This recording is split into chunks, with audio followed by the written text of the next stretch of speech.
Hello दोस्तों, स्वागत है आप सभी का वैल्यू इन्वेस्टर यूट्यूब चैनल के ऊपर। इस वीडियो के अंदर बात करेंगे अनिल अंबानी ग्रुप के ऊपर। अब देखिए, अनिल अंबानी ग्रुप जो है उसके ऊपर ईडी ने काफ़ी सारे एलिगेशन लगाए। ईडी ने अपनी इन्वेस्टिगेशन को शुरू किया, जिसमें फेज़ 1 की जो एलिगेशंस हैं उसके ऊपर बहुत सारी चीज़ों के ऊपर खुद अनिल अंबानी से सवालात पूछे गए। ईडी का जो हेडक्वार्टर है दिल्ली के अंदर, वहाँ पर अब जो फेज़ 2 है उसकी शुरुआत हो चुकी है। और फेज़ 2 की शुरुआत होते होते ही दो व्यक्ति के नाम सामने आ चुके हैं। एक की ऑफिशियल्स है रिलायंस, अनिल अंबानी रिलायंस ग्रुप के, और दूसरे यहाँ पर है एक इन्फ्लुएंसर, फीमेल इन्फ्लुएंसर है, जिनका नाम भी मैं आपको इस वीडियो में बताऊंगा। बने रहिए। सो दोस्तों, इस वीडियो को शुरू करते हैं। सारी चीज़ों को बहुत ही ईजी वे में एक्सप्लेन करूंगा। पूरा मामला क्या है, इनके एलिगेशंस क्या है, इन्होंने क्या किया है इस पूरे 20,000 करोड़ के स्कैम के अंदर। तो चलिए दोस्तों, वीडियो को शुरू करते हैं।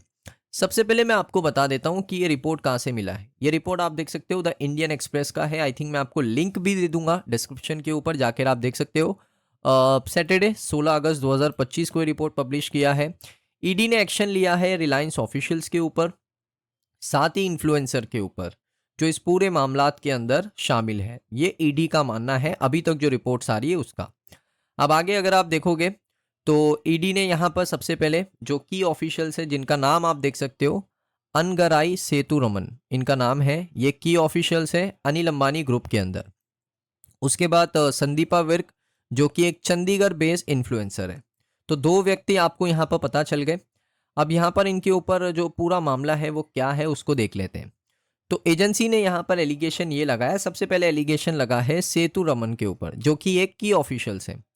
तो सेतु रमन और संदीपा विर्क, जो कि were together trying to influence, ये लोग साथ में मिलके इन्फ्लुएंस करना चाहते हैं। किसको करना चाहते हैं? नॉर्मल लोगों को नहीं। ये कोई स्टॉक प्रमोटर नहीं है।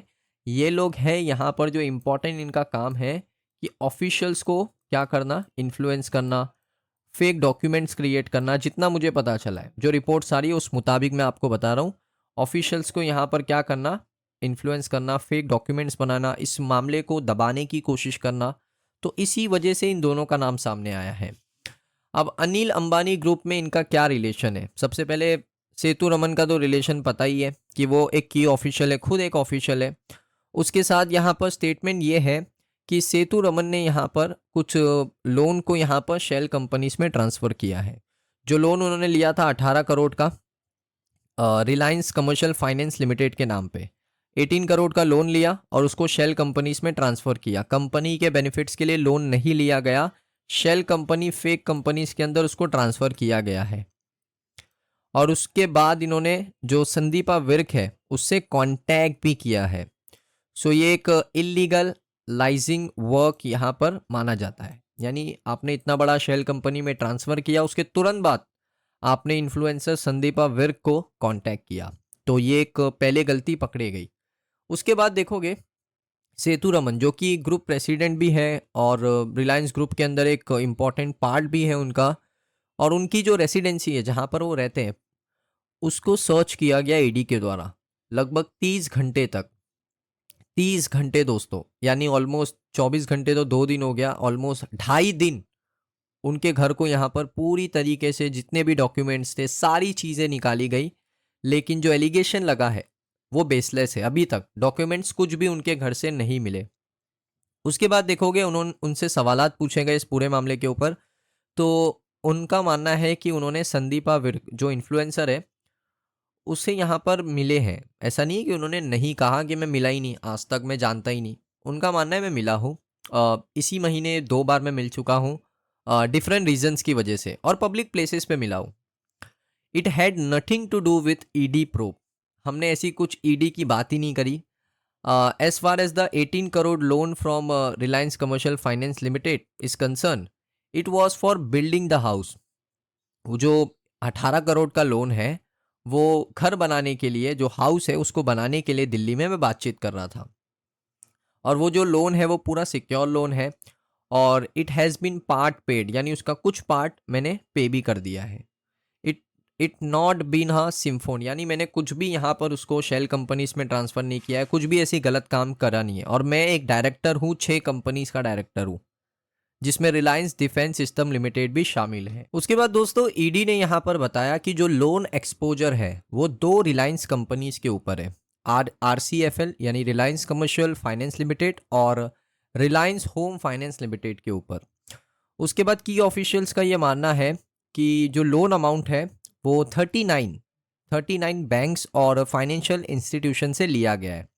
और रिलायंस इंफ्रास्ट्रक्चर, रिलायंस पावर, जो ये 2 कंपनीज है वो डेट फ्री है, यानी ऑलमोस्ट डेट फ्री कंपनी से। इन्होंने ना कोई लोन लिया है, ना इस मामले के अंदर रिलायंस पावर और रिलायंस इंफ्रा शामिल नहीं है। उसके बाद कॉम्प्लेक्स मनी ट्रायल और जो पूरे लेयर्स है इस लोन के, इस ट्रांजेक्शन के, वो काफ़ी कॉम्प्लेक्स है, यानी उनको स्टडी करने के लिए टाइम चाहिए, ईडी को खुद टाइम चाहिए। ऑल्सो यहाँ पर देखा गया कि जो इन्वेस्टिगेशन है वो 39 लेंडर्स के साथ मिलकर करी जा रही है, जिसमें येस बैंक भी है, जिसने फाइल किया था police complaint against the Anil Ambani company. क्योंकि अनिल अंबानी जब क्वेश्चन कर रहे थे तो येस बैंक ने एक पुलिस कंप्लेंट भी फाइल करी थी। अनिल अंबानी यहाँ पर, इनको पता है कि जो एलिगेशन लगे हैं वो बहुत ही इंपॉर्टेंट है। जो डिसीजन है लोन्स के वो RCFL और RFHL ने लिए हैं और वे टेकन बाय इस employees, members, credit committees of the 2 companies. तो इस मामले के अंदर एम्प्लॉयज़ शामिल हैं कंपनीज़ के, मेंबर शामिल हैं और क्रेडिट कमिटीज़ के जो मेंबर्स हैं वो भी शामिल है इस पूरे मामले के अंदर। सो ये मामला दोस्तों काफ़ी बड़ा मामला है, इसको टाइम लगेगा पूरा एनालिसिस करने के लिए ईडी को। तो ईडी का जो इन्वेस्टिगेशन है वो चालू है। एजेंसी अभी प्लान कर रहा है कि वो सारे मेंबर्स को कॉल करे, क्रेडिट कमेटी, एम्प्लॉयज़, किसी से सवाल करे, अनिल अंबानी से भी दोबारा सवाल करे। इंडियन एक्सप्रेस ने दोस्तों एक सेट ऑफ क्वेश्चन इस एलिगेशन से रिलेटेड अनिल अंबानी ग्रुप के कॉरपोरेट ऑफिस को भेजे, बट वहाँ से जो सेतुरमन स्टेटमेंट रिलीज हुआ है कि उनके स्टेटमेंट में ये पता चला है कि उन्होंने हर चीज़ से डिनाई किया है, उनका कोई कनेक्शन नहीं है, कोई इन्वॉल्वमेंट नहीं है विर्क के साथ, यानी संदीपा विर्क है उनके साथ कोई भी कनेक्शन नहीं है, उनका ये मानना है। उनकी सिर्फ एक नॉर्मल बातचीत हुई थी घर को लेकर, वो उन्होंने कहा है। और होम लोन उन्होंने लिया है जो कि ड्यू प्रोसेस के ऊपर अभी भी बहुत ज़्यादा ड्यू है।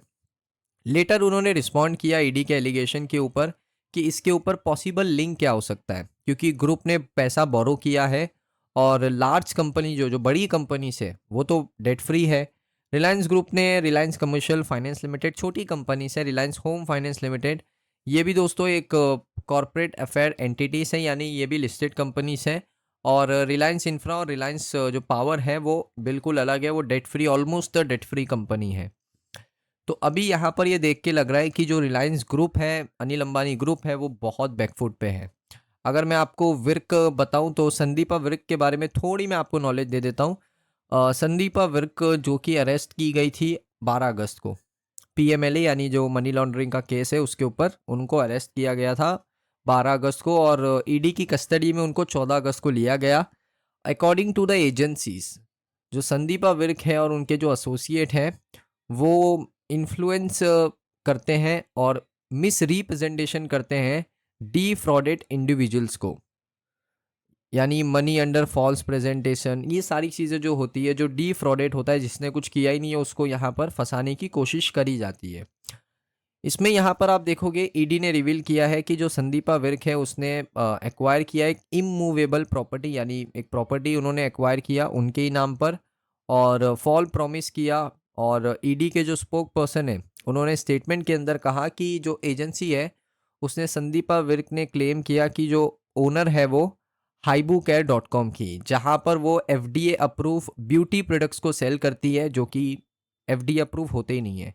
सो प्रोडक्ट भी लिस्टेड थे वेबसाइट के ऊपर, तो उस वेबसाइट को भी डाउन कर दिया गया है ईडी के द्वारा। पंजाब में संदीपा विर्क का थोड़ा बैकग्राउंड दे देता हूँ, तो इनके ऊपर FIR फेज़ 8 पुलिस स्टेशन में दी गई थी मोहाली में 2016 में, और FIR दी थी अमित गुप्ता ने। और FIR के पीछे जो था कि 6 करोड़ का फ्रॉड किया था इन्वेस्टमेंट और फिल्म प्रोडक्शन कंपनी के अंदर इन्वेस्ट करके वहाँ से रिटर्न देने प्रॉमिस किया था। तो ऐसे इनके ऊपर बहुत सारे आरोप पहले भी लग चुके हैं, आप देख सकते हो। तो अभी जो मामला है इन दोनों के ऊपर है, इन दोनों के ऊपर ये पूरा मामला देखने को मिल रहा है, आप देख सकते हो यहाँ पर। सो अब आगे देखते हैं क्या होता है। अभी तो जो ईडी है उसका इन्वेस्टिगेशन चालू है, ईडी अपना इन्वेस्टिगेशन पूरी तरीके से करेगा, उसके बाद ही यहाँ पर हमें कुछ भी इन्फॉर्मेशन मिलती है मैं आपके साथ शेयर करूँगा। सो दोस्तों ये वीडियो आपको कैसा लगा कमेंट सेक्शन में ज़रूर बताइए। अगर आपको वीडियो अच्छा लगा वीडियो को लाइक करें। मिलता हूँ नेक्स्ट वीडियो के अंदर।